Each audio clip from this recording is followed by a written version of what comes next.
കോൺഗ്രസ് നേതാവായിരുന്ന പിതാവ് ആര്യാടൻ മുഹമ്മദിന്റെ പതിവ് തെറ്റിക്കാതെ കുടുംബത്തോടൊപ്പം ആര്യാടൻ ഷൌക്കത്ത് വോട്ട് ചെയ്തു.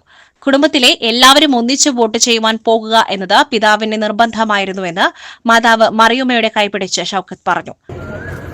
ആളുകൾ സ്ലിപ്പൊക്കെ ചോദിച്ച് ഇങ്ങോട്ട് വരുന്ന ഒരു അവസ്ഥയുണ്ട്, പണ്ടില്ലാത്ത പോലെ. നിലമ്പൂരിനെ സംബന്ധിച്ചിടത്തോളം ഒരു ചരിത്ര ഭൂരിപക്ഷം ഈ തെരഞ്ഞെടുപ്പിൽ നിലമ്പൂർ അസംബ്ലിയിൽ ലഭിക്കാൻ പോവുകയാണ്.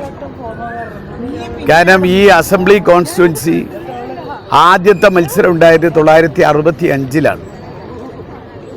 65 ഉണ്ടായ ഈ നിയോജകമണ്ഡലം ഉണ്ടായതിന് ശേഷം ഏറ്റവും ഒരു അസംബ്ലി സ്ഥാനാർത്ഥിക്ക്, ഞാൻ പാർലമെൻ്റ് അല്ല പറയുന്നത്, അസംബ്ലി സ്ഥാനാർത്ഥിക്ക് ലഭിച്ച ഭൂരിപക്ഷം അതിനേക്കാളും വലിയ ഭൂരിപക്ഷം ഈ തെരഞ്ഞെടുപ്പിൽ ലഭിക്കും.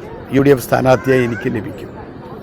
കാരണം അത്രമാത്രം ജനങ്ങൾ അത് ആവശ്യമാണ് ഇന്ന് നിലമ്പൂരിലും കേരളത്തിലും എന്ന രൂപത്തിലാണ് ആളുകൾ നിൽക്കുന്നത്.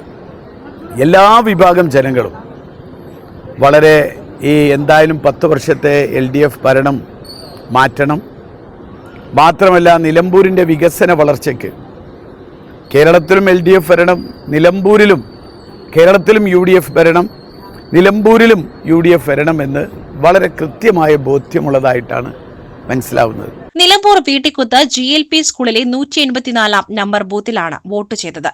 രാവിലെ 10:15 വോട്ട് ചെയ്യാനായി എത്തിയത്.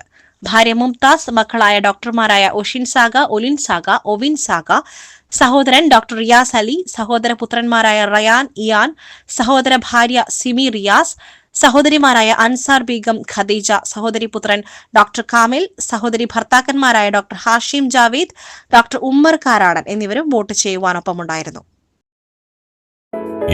Gold, pure gold. Group Nilambur.